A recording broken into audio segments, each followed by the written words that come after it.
All right, all right. We are back in Belmar at the Grit Won't Quit podcast studio. Very special guest on today. I have Jeremy from Remax Select. How are you this morning? I'm doing all right, man. Good to be here. Thank you. Thanks for coming in. Appreciate you having me. I feel like I met you like 2 months ago, but I talk to you very often. And for a guy I never didn't know 2 months ago, I know you pretty well now. I feel like you're a brother from another mother already. All right, I love it. I learn something new every day by following you on Instagram and Facebook now. So that you have a new skill that, you're into, and that you read books, which is awesome because I also love to read when I have the time, or for me it's Audible these days. But it's great to see another avid reader. It's one of those things. I joined a book club for the accountability of actually finishing a book. You drink at your book club? We drink coffee. Okay. Most of us are married, and I don't think our wives would really appreciate another night out on top of everything that we're doing with networking and everything. Yeah, so sure. We figured, how can we make this work in our regular schedule? So we do Beans Books, and we call it Beans Books and Brotherhood. I like it. Aaron Levine, shout out to Aaron Levine from LG Insurance, and I started our own little book club. We'll have to invite you to one. We've done 2 or 3 reviews of different books over the last 6 months. Again, I like the idea of discussing it after, because I think you come up with some different ideas and what you heard and kind of how to implement things. Like, we just read the Dan Martell book, recently about buying back your time. Mm-hmm. And one thing he says is the camcorder method, about like, as you try to scale, things that are repeatable, try to just go in front of a camera and make a lesson, and so that you don't have to repeat it every time. Right. And we've done that now for the website. On my website, we have like a help section, because many times people ask us, how do I get you Facebook access? How do I get you Meta access? How do I make you an admin to our Google business page? And I was literally like taking screenshots and writing it out all the time. And I said to Alan, who's our director of marketing, said, we got to do something better, because I said, if I'm doing this, Nicole's doing this, Heather's doing this, Kevin's doing this, Dave's doing this, we're all wasting time on this. And Alan has put together a great tip section on the website. So, but I got that from the Dan Martell book on how to buy back your time. Buy Back Your Time has been in my Audible library for a little while. Professional colleague of mine put me onto that, because I think we're all so victim to doing the tasks that need to get done, but they're not necessarily the money-making activities. And so I have to learn. I'm not great at delegating to begin with. You're starting to learn. I'm starting to learn. You asked Jenna the other day to help you with a couple posts, which instead of just trying to do them yourself and then saying, hey, could you edit these, you at least went to Jenna first. Because you had to hit me over the head to get me to do that. We got there, though. I was so used to just doing everything myself. No, I always said, it only takes 2 minutes. That's my excuse for everything. But if 20 things take 2 minutes, well, you just lost almost an hour of time. Exactly. You do that every single day. Well, you lost 5 hours during the week. You keep compounding that to a year, and it's just a lot of time. A lot of time, and a lot of bandwidth too, that you're taking away from the stuff that's actually going to beneficial to the business, beneficial to your life, beneficial to your family. And then it's only 5 minutes. I'll just do it. But I think that was one of those learns. I would recommend, when you have some time, to listen or read that book, because I think it was a great book. Well, I think a good preparation for that book is my book club right now. We're reading Who, Not How. Great book. Aaron and I read that a couple months ago as well. And that's a 3-part series. There's other books. 10x is easier than 2x. And I think there's a third one in there too. Okay. So definitely good. That's great. I love it. Now that I know that you like books, every time I see you, we're going to be talking about that now too. Leaders are readers, brother. I love it. So let's talk about, you got introduced to you through Albie. Shout out to Albie from the Solar Guys. He said to me, you got to connect with this guy, Jeremy. He's got this networking group in Tinton Falls on every other Tuesday morning. It's great. I went the first time. You have these great egg sandwiches, which I think that's maybe why I come back each time. But shout out to Bagel Nook in Aberdeen. Bagel Nook in Aberdeen. So that is, but you have a great group. And then from Bonnie Preston has been asking me for years or for some time to go to this group because it was great people. And I don't know why Albie got me Albie just hook, line, and sinkered me in, and he's like, check it out. And then I went to the first group, and Abdel was there, who I know for a long time, who's been a podcaster, and we help him with some stuff for his team. So I felt right at home once I got there.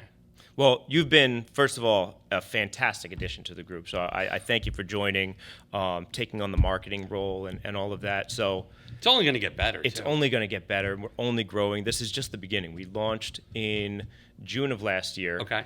And we're averaging about one new member every single month. We continue to grow. There's a great vibe. It's not just about the networking. There's I won't name names of organizations, but there's the referral networking organizations. There's the big ones. And we were part of one that we didn't necessarily see the value of being aligned with it, but we liked the core that we started with, but we wanted to do something different. What we decided on was making charity just as much of a focus as networking was. Mm-hmm. That's great. So in addition to meeting on a regular basis, practicing our public speaking, our elevator pitches, learning from one another, business development and growth is a big focus on what we're doing, not just giving somebody like an opportunity for a member spotlight and highlighting their business more in depth, but more so highlighting some value that the rest of the group can really pick up and benefit from. And then on a quarterly basis, we pick a different nonprofit to support, and we throw a happy hour mixer, focusing on still the networking aspect, but making an impact and contribution to our community and doing good things. And so far, it's the reception that we're getting so far has been really, really positive. I think it's great. I did the last networking event at Adventures Crossing. I thought you had a great crowd in there. And everybody was there and having a good time and wanting to meet and talk to others, as well as, again, then the organization got a very nice, amount of donations, both, in kind as well as, monetary. Yeah, so the last organization that we supported was Foster the Family, and they do a lot of great work for new foster families when they're taking in a kid into their home, and they're there almost day one with a care package of all the essentials, the necessities that they're going to need to care for this kid, clothing, a brand new pair of sneakers. Most of the kids have never had their own anything, their own duffel bag that they can carry around. And so we did a donation drive and a fundraiser, and Barry Hoover, shout out to Barry, fantastic man. He's the executive director for the New Jersey chapter, and he was just blown away by the kindness and generosity. Brings back the college days, right? So now, but there was been some exciting news that has happened through 3C. Is now it's officially a 501c3. Yeah. So that brings a whole nother dynamic to this networking organization, and I think that's what partially makes you a little bit different than other organizations. Something that I really kind of like. I have my own foundation myself, so I like people that like to give back too. Again, we all have to generate money and make money and live and pay our employees and pay for our overhead and all this stuff. But at the same time, when there's able to give back, when I think it's really that's really when it's what I consider success. And I think you can do well by doing good, and by doing good, it's just promoting your brand as somebody who's out there benefiting the community. It's naturally, people are going to get drawn to that and want to do business with you just because you're out there helping out. Yep, I agree. In November and December, it's crazy time for us. We do the toy drive and we do a huge Thanksgiving push. So I totally get it and understand where you're going with this. And I think it's going to be great. I think it's going to be fantastic. And bringing new guys on, especially some of the younger guys too. Again, I'm a little bit older. I'm 47. But some of these guys that are in their 30s that are now starting to see giving back is good. Yeah. It's a good thing. Yeah. So There's a whole lot of value in what's received by first focusing on what you're giving out. Yep. They always say when you give, you get it back tenfold. And I am a firm believer that is a true statement. I think, even with education, I like to give education and content out because I want people to understand, there's so many people that don't care and they just looking to make a sale, where I want people to understand what they're getting. I hate when people say to me, I didn't know what I was getting, or I don't know what I bought from somebody else. And let's walk through it. Let's look through it because, again, and I think that in your real estate career, you have to go through that because there's agents that are just sign at the dotted line. But meanwhile, then they're in some sort of agreement that they don't want to be in. Yep. It's not beneficial to them, and they're stuck for the next 3 to 6 months. Yeah. So I think that that's really a key to, giving is, it comes back to you. Anytime, in my opinion, anytime you're selling anything, as much as you are a salesperson, you're an educator. And you have to educate your clients through whatever process that you're selling them through whatever process they're buying a product through, making sure that they know what they're buying, how to use what they're buying, what the repercussions are. That's part of the job. And you have to take that seriously. And I think sales has changed over the years from like old school, like when you watch like a movie like Glengarry, Glen Ross, like to today, like whereas in the old days it was like, sign now, like what I would call one sick close, right? Yep. Versus today it's more about you're educating, you're laying information out and you're letting people decide, and people buy on their terms, on their time. Like it's not, I was talking to a contractor the other day who's been in business a long time. He said, people don't want you coming up to their door and knocking on their door anymore. Like that's not a thing. Yeah. It can be a thing if you're not sleazy about it. Yeah. If you show up with a genuine demeanor, you're not there hawking a product, and you're just trying to get to know people that maybe are in your community or whatever, it can work. But you're right, people don't do it anymore.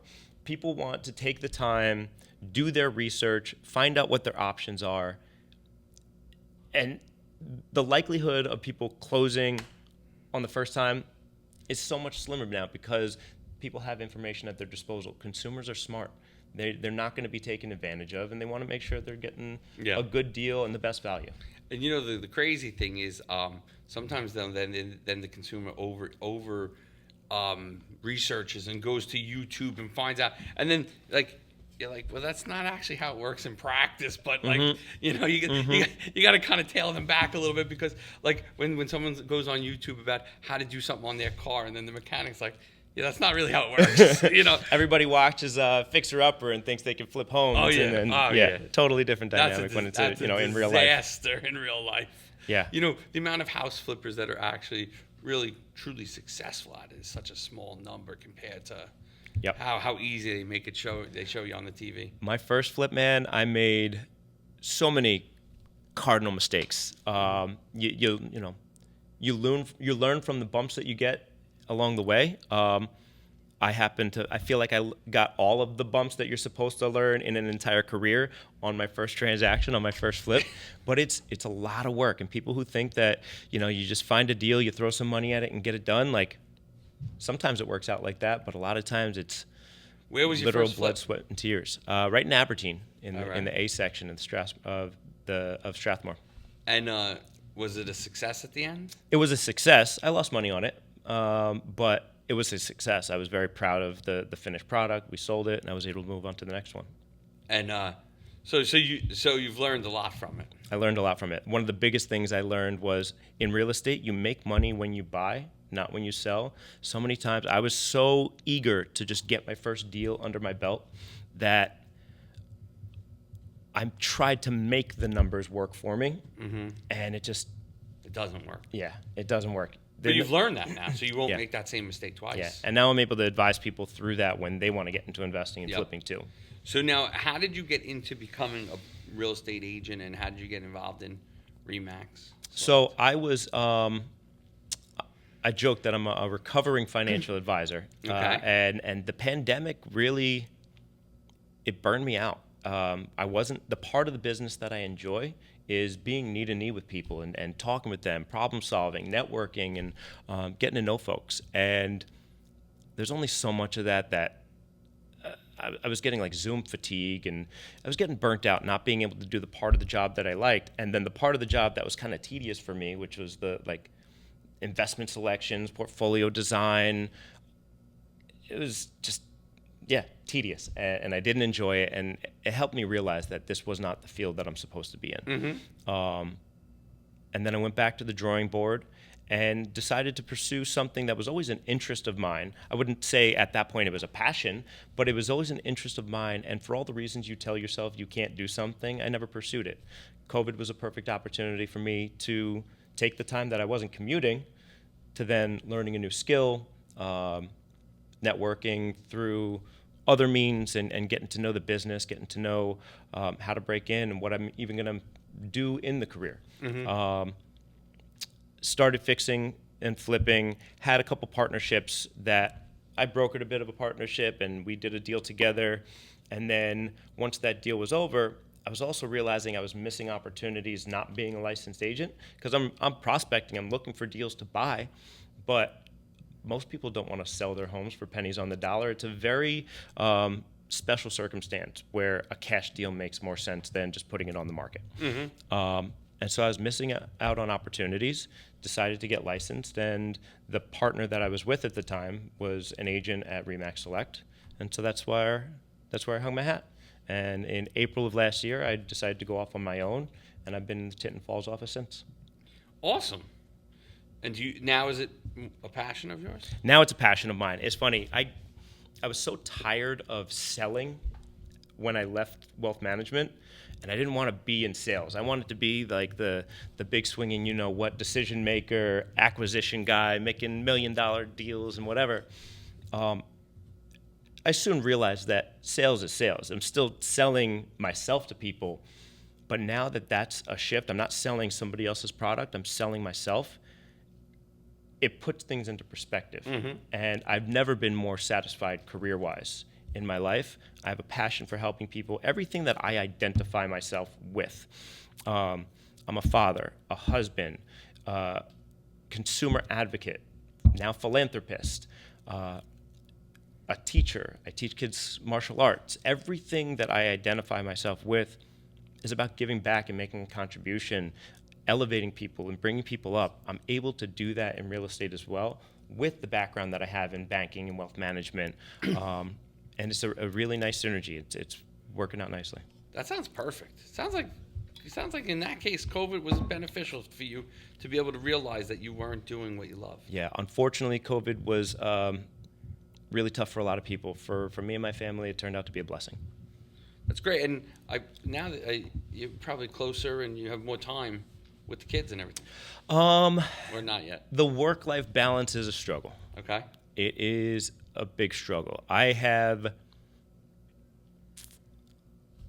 ADHD is a real thing. I struggle with prioritization, task prioritization, as well as just prioritizing things in my life the right way. And that's a battle that we're wrestling with.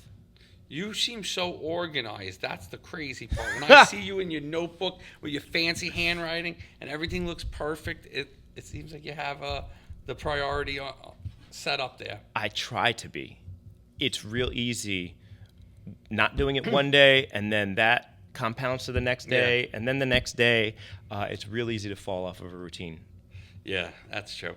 So, all right. So keep writing that stuff down because, But one thing I wanted to go back to with 3C, I think that one thing you do differently. Again, I've been involved with some networking groups over the years. I don't always commit to networking groups because it's a commitment, and I think that if people just don't take it seriously, everybody fails because a networking group is built on a bunch of people. Yep. So. What I really like about yours, so in the past, if I didn't think it was a good fit or I didn't think, I just declined it. If I didn't think I could make the commitment to be there. What I really like about yours is it's not just a networking group. I love like the role playing and things that you make people do. Although at the time when you first give an example, I'm like, oh, what am I going to talk about? But on the other side is it makes you start to think, makes you think on your feet, and also everybody's thinking about and you learn from all the other members in the group, which I think is beneficial to making a successful group because you start to really get to know people more than, oh, that's Tom from Wingman. Oh, they make websites and do marketing. You get to start to understand what people think about what else is going on. So I really do appreciate how you run that meeting. Thank you. I think the icebreaker part of the meeting early on is a great way, just like you were saying. We get to know the members on another level other than just business. And we get to learn about one another, their quirks and their warts and all, the funny stuff, the sometimes vulnerable stuff. But then we also get to extract some value from that exercise as well. Like in Tuesday's meeting, the icebreaker is what's something that you constantly procrastinate on. Yeah. My bookkeeping for my taxes is one of those things that I wait till the very last minute, and my accountant is. I'm surprised he doesn't hate my guts because it's like literally the last You day. still I get pay him though. I still pay him, yes. And you know, at the end of the day, listen, he's not the only accountant that is waiting for paperwork from small business owners. My wife's like, why don't you do a little bit every day? I was like, yeah, that sounds nice. You know what though? Like I'm in the same camp as you. Like I told you, I think mine was I hate just paperwork in general. I'm a big fan. I write, even though, listen, I'm in the digital world. I'm a big fan. If we have a meeting, you'll see me writing stuff on a yellow pad, or I use the back of printed out paper. And I'm a huge fan of writing rather than taking notes on a tablet or one of those devices, or even using an AI device, because I feel like I remember it better. And when I look at my pad, I'll be like, oh, this is where we were in the meeting. Yes. Like, oh, we were 15 minutes in roughly when he said that. So it brings back the meeting to me. So that's why I do it. But then when I get back to my office and I say to my team, all right, we're going to be building a website for Jeremy's 3C and blah, blah, blah, blah. And then they can't read my writing. And they're like, your writing sucks. And I'm like, it really doesn't. It's good for me. And I know how to read it. It looks cryptic, but but on the other side, it's like just that it's overwhelming. Like paperwork. I can feel your pain on that. But it was good to hear other people have the same issues or different issues, but things that hold them up. You see people who are in business who are successful, and it's like it seems like social media makes everybody out to be like they've got everything figured out. Everybody's best day. Yeah, you have exactly. a shitty day, you're not like, oh, let me post this. Let me get on. I look like hell. Let me get on social today. Yeah. So everybody makes it look like life is perfect and they got it all figured out, but it's nice to see other people struggle with the same types of stuff that you do. Exactly. And I think that when you think about like social, you're not going to go on it like when you're feeling like hell and go, oh, today was a terrible day. Like, no, I mean, nobody wants to see that. Maybe some do, but I think some people would actually like to see it. So they realize like, all right, he doesn't have, every day's not a great day. Right. But I think that it shows everybody's real side to them too. So I think that's great. And again, that's different than a lot of other groups.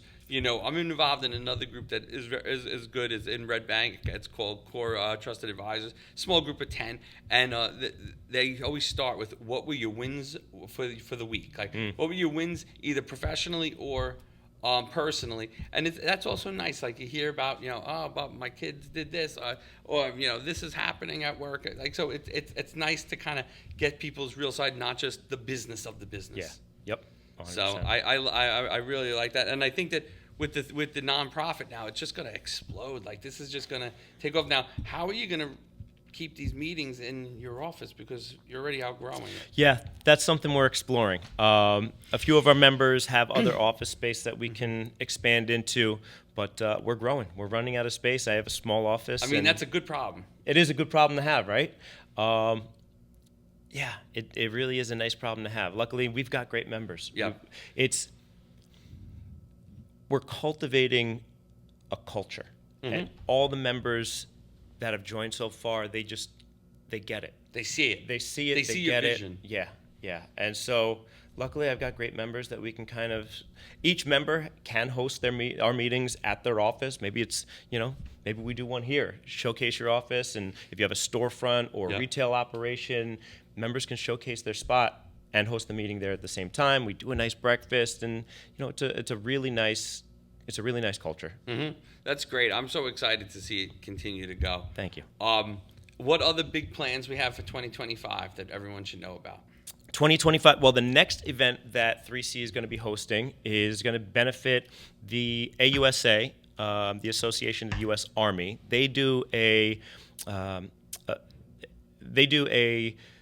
therapy dog for they train them from a puppy, and then they give these dogs free of charge to a veteran.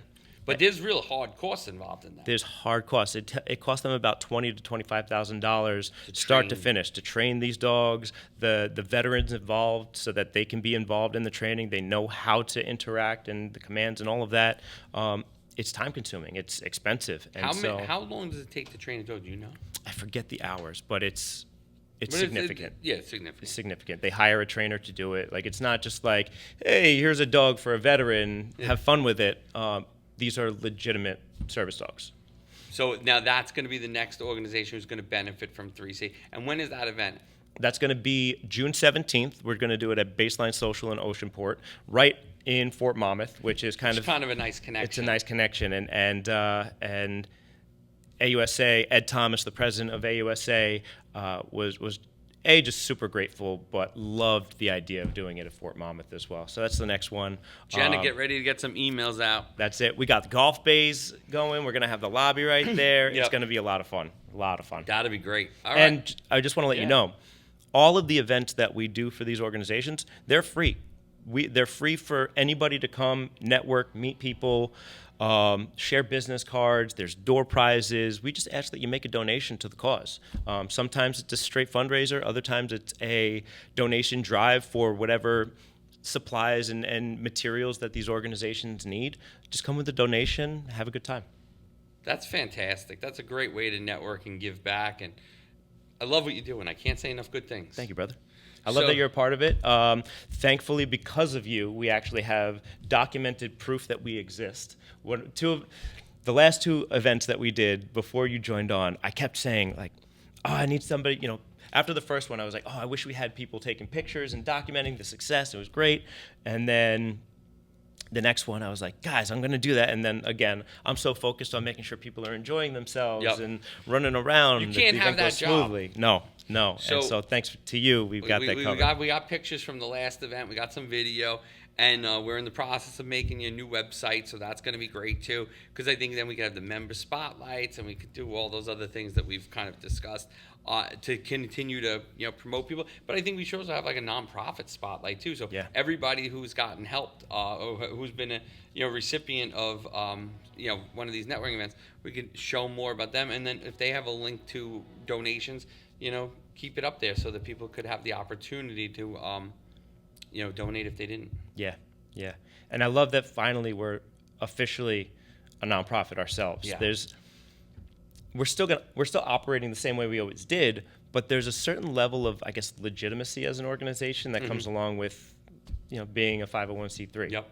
And I love that at C3, 3C, Oh, I didn't even pick that up, but I love it. That's great.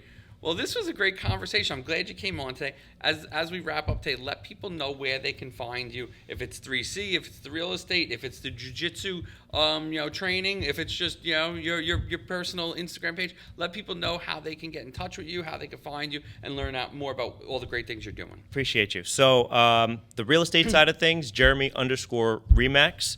3C, you can find us, and that's on Instagram. 3C, you can find us on Instagram at 3C Networking. If you want to do some jiu-jitsu, Tiger Schulman's in Freehold. Amazing culture over there. Absolutely hit me up if you want to take a trial class there. Hit me up. Let's get some things going. This was great. Thanks for coming on today. Thanks for coming down, and I look forward to continued success. Appreciate you, brother. Thank you.